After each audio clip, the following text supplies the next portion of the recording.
episode 031 with Elysa V. Thank you so much for joining us for another episode of One Voice Can Change the World podcast. I'd just love to give a shout out to our two sponsors. Our sponsors have been generous enough to sponsor not only this podcast, but also our end of year concert for the One Voice School of Singing end of year concert, which is going to be held this 3rd of March. Unfortunately, last year the concert had to be cancelled due to the power outage in the hall that we were supposed to have it in. And so we've had to reschedule it for the 3rd of March, which is fine. I'm so pleased that we are able to showcase our wonderful students during this concert. Our first sponsor is SG Home Loans. SG Home Loans will help you find the best home loan that suits your needs, whether you're a first home buyer, an investor, or refinancing. SG Home Loans, let's make it happen. Our other wonderful sponsor is Invocare, and their mission is to support their clients, their families and friends at a pivotal time in their lives. They do this by being compassionate, exceeding expectations, and delivering outstanding service. And Invocare is a global company that operates funeral homes, cemeteries, and crematoria around Australia, New Zealand, and Singapore. So we thank those sponsors very, very much, and we really appreciate their support. Ladies and gentlemen, welcome to another episode of One Voice Can Change the World. I'm so thrilled that you're here because you're going to love this next young guest that I have.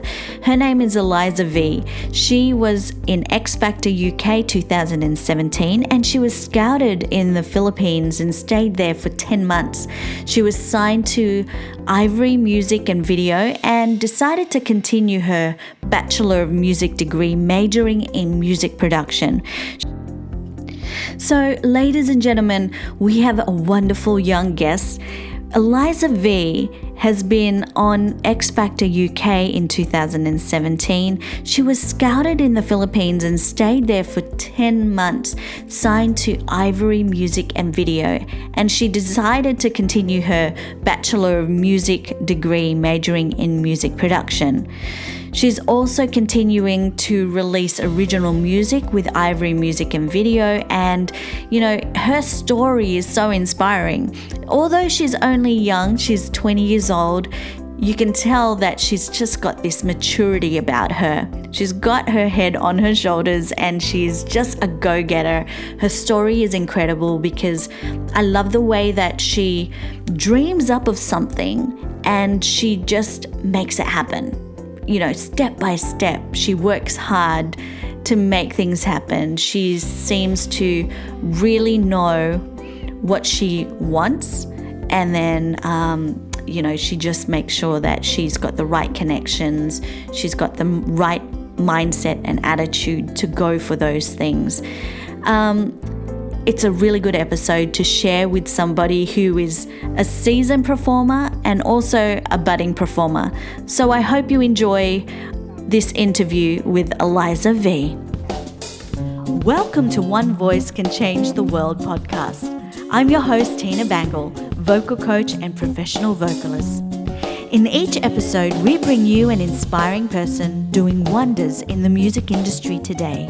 We hope to give you motivating messages to help you navigate towards your musical dreams. I'm so grateful you're here, and now let's give you something to first sing of all, about. Thank you so much for your support. That means so much to me. I guess when I started when I was 8 years old. I guess being in a Filipino family, I was always raised in an environment where we always had karaoke. I guess you would understand that. Yeah. And when I was little, I was always, singing to High School Musical and all of that. And my bed would always be my stage. I even have those crazy, embarrassing videos that I just watched the other day. But my passion came when I was 12 years old, I guess. So the passion for music came at 12 years old.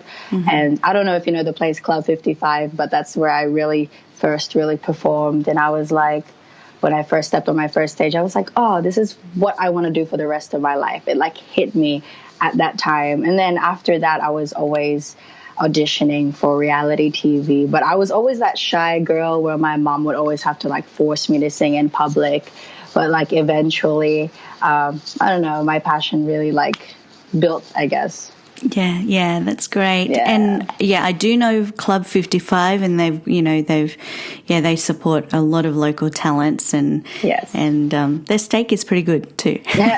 Amazing, yeah. Funny how you touched on, your mum kind of pushing you to perform. Actually, the way my mom pushed me, she only like pushed me because she knew I wanted to do it. Right, but I was just okay. like holding back. I guess if like someone told me to sing in like a party or something, I would be like shy. But like a few push, I'll be like, okay. Yeah. But once she actually like encourages me, I'll probably like just keep going and never stop singing anyway. Yeah. So okay. I was just that type of child. Yeah. So you just needed that nudge, and like your mum, knew you enough to see that you did really want to do it. Yeah. Because there's often that kind of fine line that parents don't want to push too much because it could go the other way. But it's funny because when I was younger, I would always think that my mom would just think I'm a good singer or something, because like I was always shy in public until I performed for like my primary school and my high school. That's when my confidence started to build up, because I guess as a mom, you always say, oh, you're a good singer, but then I would never believe it. But then my mom is a very, very honest person. She would always tell me, if you don't have that, I would tell you. So yeah. She is very honest.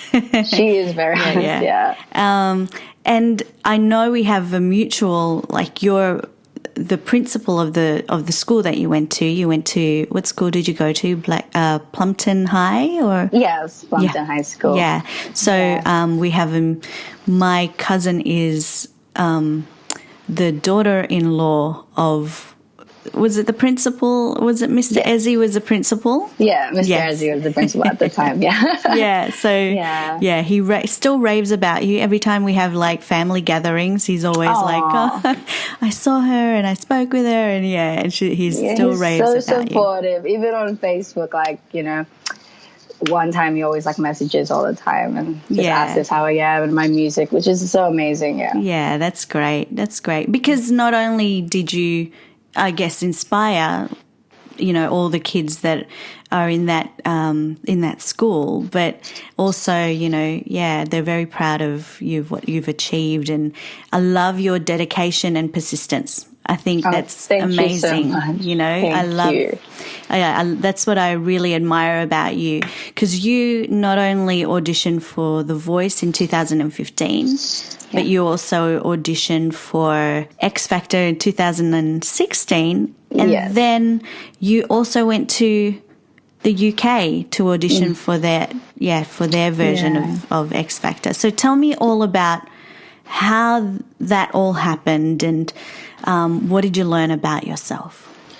Well, it's a very, very long story, but I'll keep it as short as possible. I guess it's okay. You can keep it as long as we've got a bit of time. So with The Voice, very unexpected. My mom, she saw like the online audition. But to be honest, when I was 12 years old, I used to just watch all of these shows, and I used to always just say, one day I'm going to step on that stage, or one day I'm going to perform there, like every time. So I did The Voice, and I got to experience that. But like the audition process is so long. So it was God's will that I even made it to the first stage. It was like crazy. And at the time at The Voice, I didn't have any vocal lessons. So I was pretty shocked that I, even made it to the blind auditions. And even though they didn't give me a chair turn, I was still, very grateful, because Ricky Martin did say, this could be a blessing in disguise. And then after that, the X Factor Australia came up, and then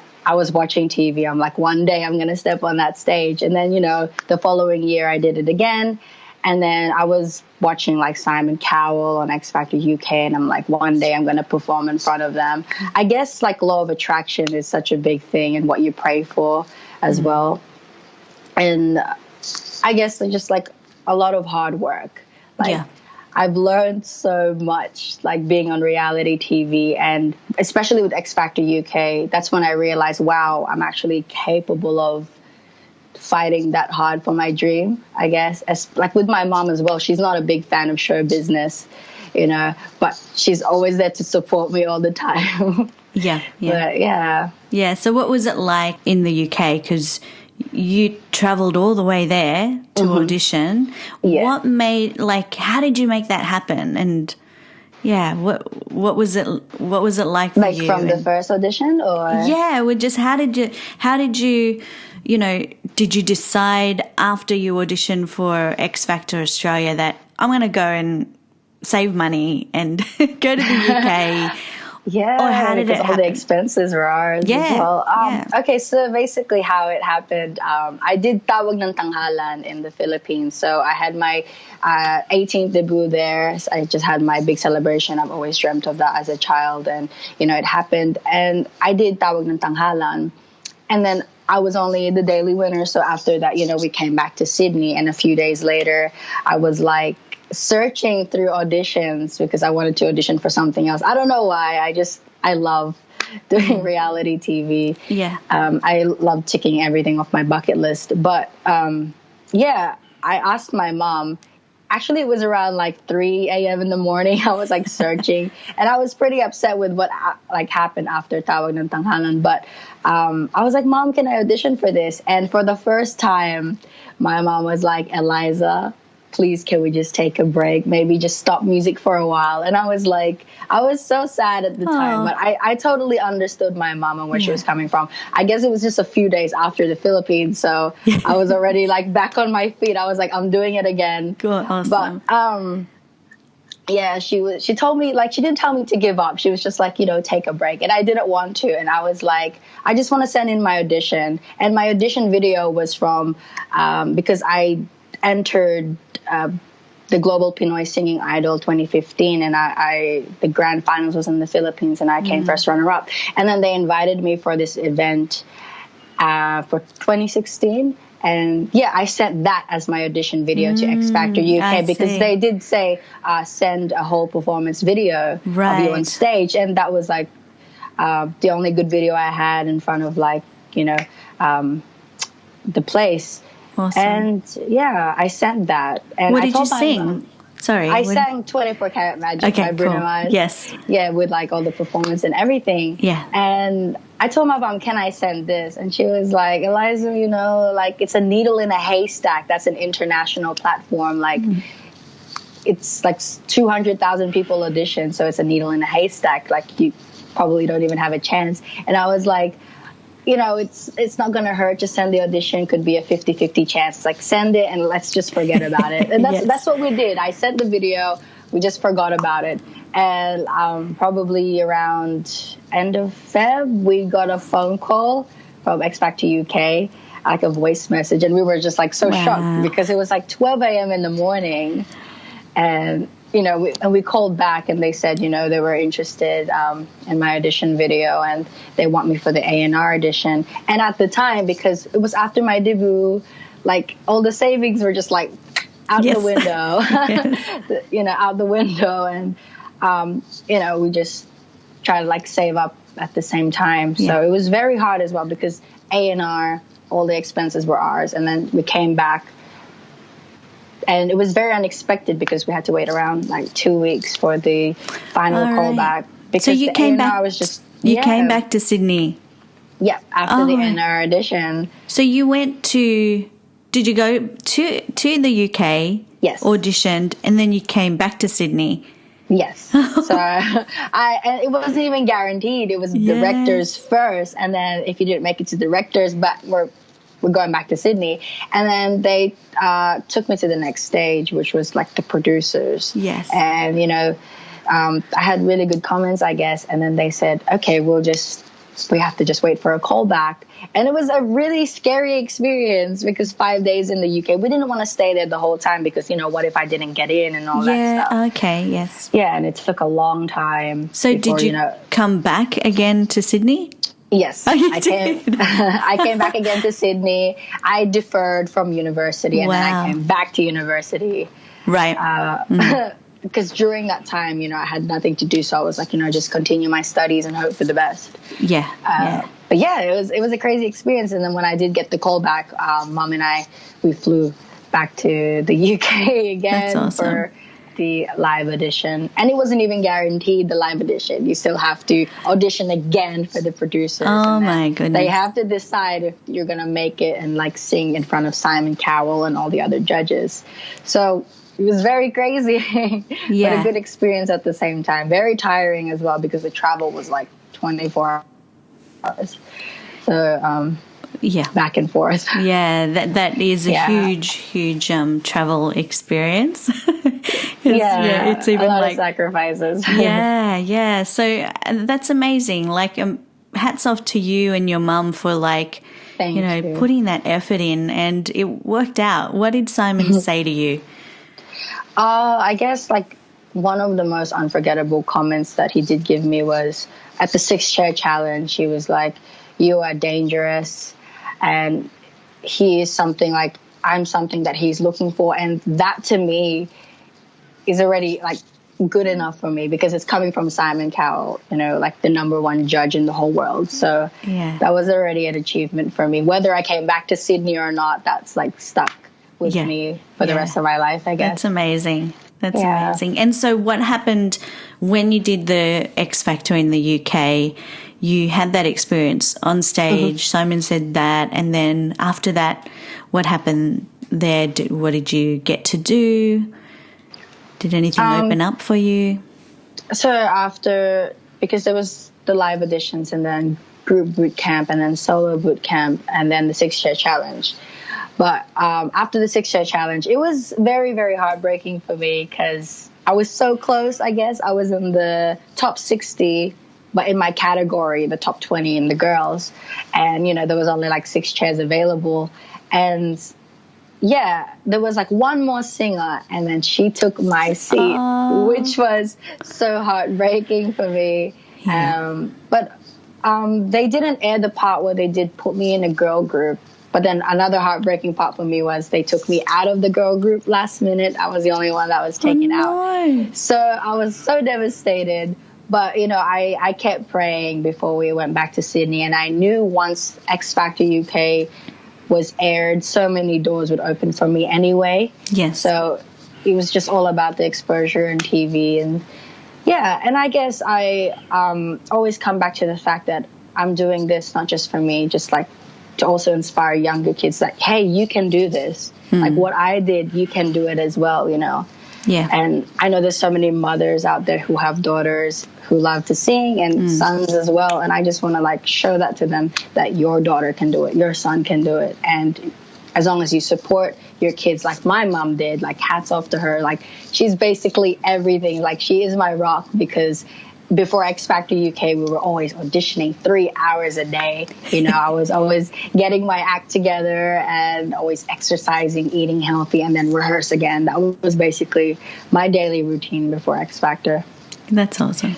So, yeah. Yeah, that's so good. It's funny that you had a vision of yourself being on those stages and it came to reality. Yeah. Yes. But sometimes when you have that dream, you don't know how it's going to happen. But yes, exactly. You just make it happen and you just let it happen. I think that's... And something just lights up and you're just like, you got to do this. Like you just get this calling, like, this is for you. You got to do it. I guess you always have to follow your gut feeling. But one thing that I've learned was after Tawag ng Tanghalan, I don't know if you know Miss Vice Ganda. Oh, yes, yeah. Yes. She gave me the best advice, where at the time it did break my heart when she was like, don't limit yourself to just singing. I was like, at the time I was like, but like singing is my life. And I didn't understand what she was saying. But through the time, like after X Factor UK, she's right about not limiting yourself to just, singing. And after X Factor UK, because I was so heartbroken and I thought I failed, I thought it was the end of the world for me because that was an international platform and I didn't make it. No, it wasn't. I came back home. My mom got me a keyboard and I was just like, I knew my basic chords and I was like, I wrote a song and it was called Life is Tough, But So Are You. And I will be releasing that very, very soon. Oh, but then that's when I realized I'm a singer-songwriter. And then when I went to the Philippines, so many people were getting me for events, for beauty products and everything.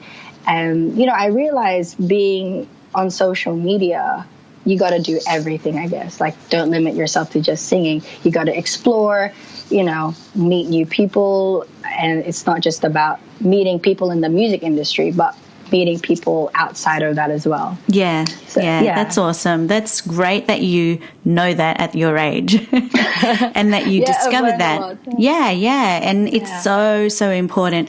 I did backing vocals for Vice Gunda when he toured here in Australia. Awesome. Yeah, so I see how he works and the way that he is just so professional. He's just like so spot on with what he can do. He's got his hands on everything, like acting, comedy, singing, dancing, and then he has that entrepreneurial mind as well. And I think as singers, we need to be that way. And, you are on your way. Like, you've already created the stuff that you probably didn't even dream of, right? No, I like most of the things I didn't even pray for. So it's so crazy as well. Yeah. Yeah, but so much effort you've put into it. Thank you. Yeah, no. And I guess one thing I've really learned is it's in the music industry or whatever business is to learn to not be naive as well. That's what I learned, because when I was younger, every time I was invited to something, I would always just get super overexcited, and I would always think, okay, this is the one. But no, you have to learn how to not be naive and not be overexcited about things, and always, I guess, not be too serious, but always think of like, I don't know. I think you understand what I mean. I do understand what you mean. Yeah, I think it's all about the journey. I think it's all about appreciating the process. Yeah. And what you learn from the process, and and what you learn from opportunities, what you learn from anything that you think is a failure, but truly it's not. No, it's not. It's just another door that will open to something even better. Yes. Like, even my mom always tells me, like, when you pray for something and you do get a yes, then it's yours. But if you get a no, it means God has something better for you. So I've always had that mindset. And even if I do fail, I just like laugh it off, because, people make mistakes. And I think that's the best thing about life, is making as many mistakes as possible. Yeah. Because you learn so much. Yeah. And what I love about you is that even though you do all these auditions, sometimes like you get the things that you really pray for and you get the job that you want, but then other times it doesn't really go the way that you plan, but you just get up and you just keep going. Yeah. And that's what it's all about. All my life, people think, being a musician is easy, like you open your mouth and sing. But no, there's a lot of hard work that comes into it, because I know you're a singer yourself and you know how hard it is, like, just to put in all the work as well. But that's what I'm just trying to say, I guess. And it's also not only, like, there's so many facets of being a performer. Like, not only is that you need to, learn your craft, learn your techniques, be that singer and performer on stage, but then it's that mindset as well. Yes. How do the courage. Yeah, the courage, being brave, and just going for it. But it's interesting what you said about being not naive. Like, how did you, what was it like living in the Philippines? Because it's totally different. I mean, you love the Philippines. Did you grow up there? Were you born there, or? No, I was born and raised in Australia, but because I was like raised with my parents always speaking Tagalog to me, I was, able to speak Tagalog. But moving to the Philippines was a big risk as well, because I had to stop my studies as well. But I took the risk because I was like, okay, I'm only 19, and this management wants me and all that stuff. So why not? Ever since I was little, I did all these reality TV shows to have a career in the Philippines. And then once I had that chance, I took it. And I was there for 10 months. It was very difficult. It was a totally different environment compared to Australia. Yes. But I lived in an area where it was okay, I guess. But I did have to always stay home all the time and just like stay safe, because my parents, we were 3 hours behind in the Philippines. And my parents, so when I have gigs and I would go home at like 12 a.m., my parents would always be awake. Yeah, it would be 3. So it was very hard for my parents as well. But it was such an amazing experience because I did tick off everything on my bucket list. Before I came to the Philippines, I wrote everything that I wanted to achieve. Great. I probably on the airplane on the way there. And I kept it in my wallet. I forgot about it. Like, I really forgot about it. And then 10 months later, I was packing and then on the way back to Sydney. And because I decided I want to finish my studies, because in show business, there's a lot of waiting time. Yes. But I did tick off everything because I did the Wish Bus. I was a regular on Wawa when I got to meet all of my inspirations as well. You know, I was so starstruck about it, everything. But on the way back to Sydney, I looked at that piece of paper once again. Yeah. I actually teared up because I was like, oh, wow, I forgot about this piece of paper that I wrote. And then everything was like, you know, ticked off and I got to achieve everything.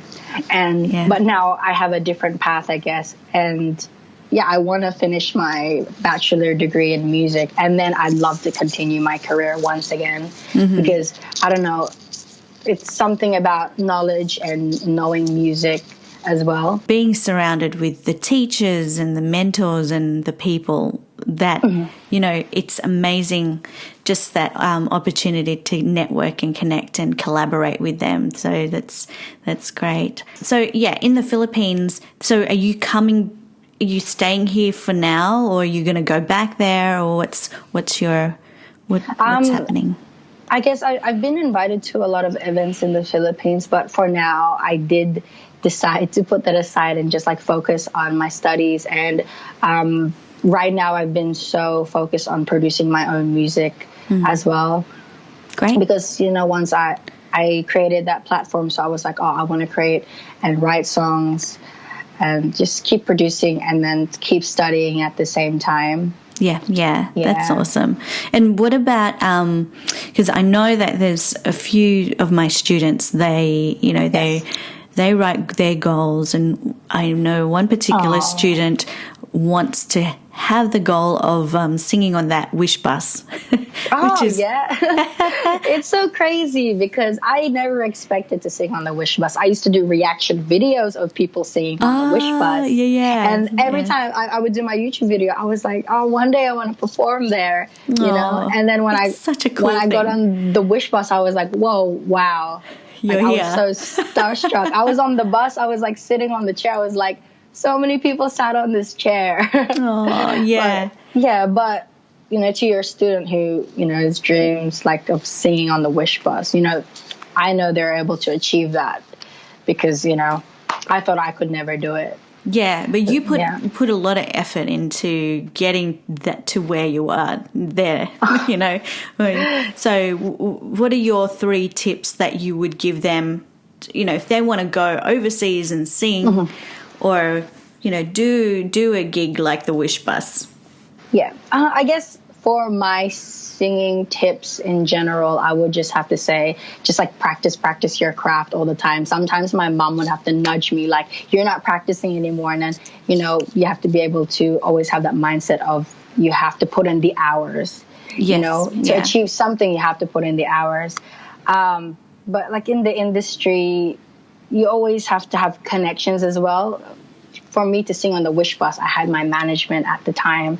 So connections is so important. Mentally, you have to like always just pray hard, work hard, and also stay kind. Just stay who you are all the time. And, you know, just stay true to who you are because people will love you for who you are. Yeah. And I guess that's just my tips. Because for the music industry, it's more about personality. Like you can have all the talent in the whole world, but if you don't have connections, you don't have the personality, it's very, very hard. Yeah, absolutely. Yeah, it is. And it's so much the hours that you put into it. What's your week like? What's your day like? I guess like before I do perform for an event, I'm always practicing my songs over and over again until I actually get it wrong. That's what my mom always tells me. She's like, keep practicing until like, you know, you get it wrong. Because I guess, do you understand that? Yeah. Nobody's really put it that way. But yeah, I can understand what you mean. Yeah. And then just that way, really important. That way that you can figure out, okay, this is the one I'm always stumbling on, so I can work on that. And you can isolate that. Yeah. So very clever, your mum. Yeah. And I guess before I do perform, I'm always performing without a microphone because I don't know, by the time you get on the stage, it'll be so easy to use that microphone, I guess. Yeah. That's what me and my mom always do all the time. Yeah. But yeah, like whenever I do have the chance, I love giving people the tips that I've learned from other people as well, from more successful people, I guess, that for my inspirations as well. Yeah. Did you get a lot of when you were in Phil's, like, did you have a lot of vocal coaching and you know, stagecraft, like moving on stage? Like, did you have special people that helped you? I think during the time of the Global Pinoy Singing Idol, that's when I met Miss Annie Quinto, and she's a vocal teacher in the Philippines in ABS-CBN, and I learned so much from her as well. But like just through my journey, I did learn a lot. Just like even meeting people at the gigs who have been performing there for a long time, I learned so much from so many people as well. Yeah. Which goes to show that it's really good to not only learn from, you know, your vocal coaches and that, but have the courage to go and start doing performances, because that's the only way that you're going to learn even more about yourself. And it's all about self-awareness. Exactly, yeah. So I love how you built up your social media following, because I remember when you just first started, and then I just saw it grow and boom into what it is now. How many followers do you have at the moment? At the moment, I have 37.1K followers, which is like crazy for me. Yes, that's a Facebook, right? I was on Instagram, and I was recently verified as well, which was so crazy as well. Good. Having that blue tick, I was like, whoa. Yeah. I didn't even pray for that or anything. Yes. But yeah, it was really, really crazy. That's cool. I built my platform because I was on reality TV a lot, I guess, and just building connections with people, working with different people, not just in the music industry, but other industries as well. And making, like, my tip for people who want to grow following on social media is just to continue, with music, continue to post covers and then interact with people as well, because being on social media, you always have to communicate and gain connections. You know, you can't just like sit there and post the cover and be like, okay, just like waiting. But no, like, I guess it's like a good experience to also talk to people who are just starting as well. Yeah, because I know exactly how it feels like, because when I had a mole show in the Philippines, that was a big dream come true for me. And I know how it feels like to line up for, one of your inspirations for 3 hours waiting for that meet and greet. Yes. So when I had that myself, I was like, wow, this is so crazy. And I guess I took my time to just like talk to all of my supporters. I don't like calling them fans because I just don't like that word. But I guess they're just supporters and family, and I've realized that people who don't even know me, like, even support me more and love me more, and that really, really warms my heart, Yeah, that's great. And I see that through your postings, like, you really genuinely want to, interact with them, so that's so great. Thank you. And your brothers, I noticed that you're bringing them into your posts and into your skits and that. How are they going with everything? Is that something, do they want to be in this industry, or what are their plans? They were exactly like me when I was young. I was just very shy, but then I would still perform anyway. But I think because they were always growing up with me singing in the house, being just like so loud with music or just practicing all the time, I think they've learned to love music a lot, even though they say they don't want to be a singer or anything. They show it through their actions. Okay. Like my brother, he's 15 years old. Like he doesn't like singing or anything, but he has a talent for playing the keyboard. Right, okay. He just likes being behind the scenes, I guess. Yes. But he would never like sing or anything. But my twin brothers, Jericho and Jordan, they're 10 years old. They love dancing. I guess they're just following the footsteps, I guess. But I would never force them to do something that they wouldn't want to do. You know, sometimes my mom would push them a little bit, but she'd never like force them. Yeah. Oh, it's all fun. Yeah, that's great. Yeah. There's a few questions that I'm going to ask you as we wrap up, but one question that is really, really that I love asking my guests is, what is your obsession at the moment? So it could be like something quirky or something fun. It's like, is food like included in this? Yeah. Even better, because I love my food. Yeah, I know. Like, besides, I guess right now I'm so obsessed with just like writing music and like producing music, but just like the quirky side of things. When I came back to Sydney, I was just like eating so much that just became my big obsession. And really? Right now, because I'm singing for the Mardi Gras, I have to like cut down on the food and just like exercise. But yeah, I guess my biggest obsession is just eating. Yeah. Ever since I came back. What's your go-to that you love at the moment? Pizza is really bad. Really? Which pizza? Pepperoni pizza when I get the chance. Which, you know what? In December I was obsessed after watching this pizza program on Netflix. I think it was a Netflix or SBS On Demand, one of those. And then Little Caesars. Have you had pizza from Little Caesars? No. So there's one that's in Parramatta, and I think they've got one in Campbelltown. But then I found out that because they've got a big branches all around America, so they brought one here. And was it Christmas Eve? We went, Christmas Eve. My whole family went to Little Caesars, and we had a pizza. And their pizzas are amazing. So if you ever get a chance to try their pizza, let me know how you think of it. I'm definitely going to try it now. Yeah, so good, so good. But they're like square pizzas. That's the thing. Okay. And it's thick. So I don't like normally thick pizzas, but yeah, this one was good. And that's awesome. Yeah, it's So what about sharing with us one song that has changed your life? One song that's changed my life really was "Flashlight" by Jessie J. When I performed that for the DZMM Global Pinoy Sing Idol. One reason why I would say it changed my life was because it really made me step out of my comfort zone, because I was always just always singing songs that were just safe. And this was really the first time I sang something that was so difficult and challenging. And because Jessie J's range is crazy as well. At the time, we joined the competition because I thought it was a good experience, because the winner for the regionals would go to the Philippines for the grand finals. And I was like, well, this is going to be a crazy experience.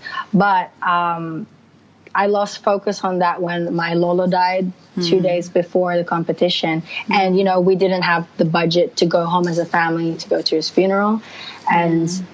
And the winner would get, $1,000. And I was like, I have to do this. I have to like fight for it. And like a few days before, I was like, Mom, I can't hit the high notes or anything. Like, this is so crazy. And she was like, if you don't do it, you have no chance, because everyone that you're competing with is very, professional and everything. And that was like my first ever competition ever. So I was like, okay, I have to do this for my Lolo. But then 2 days before, that gave me the courage to actually practice. And it was so crazy because I couldn't hit any high notes. And to do that, I was basically singing the high notes into my pillow because I was so embarrassed to sing it in my room. So I was just like practicing that all the time. And yeah, I kept praying that night. I was like, just for my dad to go home, please. I'd love to win this competition. And when I did perform on the stage, I promise you, that wasn't me like performing. That was like God performing. Wow, through you. Like, that's amazing. Through me. And like, I just feel very blessed. And when I did win, I was like, Dad, you can go home now. You can go home to the Philippines. So I guess that song really did change, my life as well. That's so powerful. Yeah. That's so powerful. So was Global Pinoy here in Australia? Yes. Okay. The regionals was in Sydney. Yeah. Right. I see. That's great. That's so good. And your parents and your family and even your Lolo would have been proud of you. I really hope so. Yeah, definitely. So the name of this podcast is One Voice Can Change the World. What does that mean to you if I offer it up to you? One voice can change the world. I think I love the fact that you related that to music as well, because, like singing voice. But I guess for me, one voice can change the world. I guess to me, you can impact so many people with, I guess, one person speaking. One voice can like impact so many people either negatively or positively. But I hope we're like sharing good vibes and spreading positivity around. But I guess, one voice can change the world in that way. Yeah. And also through what you do and through what you say, you can inspire, especially the young kids. You have to be a really good influence on the younger ones who are aspiring to either be a singer or just anything else, I guess. Yeah. And you are an inspiration. I see that. There's a lot of young kids that really look up to what you're doing and what you're creating. So you're so welcome. What's the future like for you? What have you got planned? I guess as many plans I do have. Right now, everything that I've learned through my journey is just right now just to pause and just like think about and just enjoy the present moment. That's what I really learned from all of my journey, I guess. Great. But hopefully in a few years' time, I'm able to achieve my dreams of maybe going to America. I love it there, especially like with the music and just to learn from different people as well. Well, yes, it's all about the journey, never the destination, because if you're always thinking about the destination, you're going to forget about the journey. And that's what I learned from one of my first vocal teacher as well. That's awesome. Yeah. And where do you plan to go in America? I really want to go to LA or New York, one of them. Yeah. But after I do get my degree, that's what I really, really hope for. Yeah. I'm sure it's going to happen. You'll be able to tick that off your bucket list. Thank you. I'm still writing my bucket list though. So. And that's going to continue for all your life, which is a great thing because you keep moving forward. Sometimes I keep forgetting, Elysa, you're only 20, you're not 30, or I keep forgetting that. And because I started so young, I would always have that mindset when I was young that you have to achieve that. But I did enjoy my childhood. I really, really did. Yeah. But I always had that mindset, I guess. It's great. Do the things that you love and that you think, that you've only dreamed of at this age. And, you can do it when you're older as well. But, so many possibilities, so many things that you can create. You're young. And also for your students as well, I just want to say it's going to be tough. Really, really tough. There's going to be so many, I guess, challenges, temptations, or distractions as well. But there's a lot of challenges. It's so easy to say, stay positive, follow your dreams. But really, it's going to be really hard. And it's a matter of just staying strong and just continue what you love to do and just face those challenges as well. What was your biggest challenge that you've had to overcome? I guess my biggest challenge ever was believing in myself, to be honest. That was like my biggest challenge. And especially when I was younger, I was always insecure about myself because I was like bullied at the time, especially for my looks as well. So that was very, very difficult for me. Especially like being in the Philippines as well, you have to have this certain image, and so many people were telling me to do surgery and everything, and I was like, no, I have to stick to who I am, because I'm not here to look good. I'm here for music, you know. But yeah, that's really brave of you. Yeah, really brave of you to stand up for yourself that way. In the music industry, I'm just saying, some people will do whatever it takes to get that fame or whatever. But with me, I encourage people to just stay true to who you are, because if it's meant for you, it's meant for you. You don't need to change anything about yourself. So that's what I encourage people to do. Good on you. Good on you. So how can people follow you? What are your social media links that you'd like to share with everybody? Oh, yeah. I'd really appreciate it if you could follow me on Facebook, Instagram, and YouTube at Elysa V Music, and Twitter as well. Just Elysa V with a V. Music. Yes, Elysa V Music. Yeah, and it's with an E, right? E-Y. Yeah, great. Well, thank you so much for sharing your story with everyone. And thank you so much. Oh, it's so welcome. It's been really wonderful to chat to you, and I'm really looking forward to seeing what you create over the years. Like, you're only 20. Imagine what you can do when you're 30, and when you're my age, 40s. Oh, thank you. So, this podcast really helped me as well, because I've been wanting to express myself for a while now, ever since I came back. So yeah. Oh, awesome. Yeah. This really inspires me as well. Oh, awesome. I'm really glad. Well, there you go, guys. Thank you so much for sticking around, and please let Elysa V know what you thought of the podcast, and, give her some support, like her page, and check out her amazing videos. Just giving you some heads up, in a few weeks I'll be holding a free webinar which is going to teach you how to skyrocket your performance by leveling up your voice and also your stage presence. So I'd really love you to join me. If you want more information, please email me at tina@tinabangle.com.au, and I really look forward to connecting with you. Don't forget to like and follow the One Voice Can Change the World Facebook page, and also share this episode. I really appreciate your support. And if you haven't done so, if you can go and give a review, that'll be awesome, on iTunes, Apple Podcasts. And I really look forward to hearing from you, and I'll see you next time. Bye.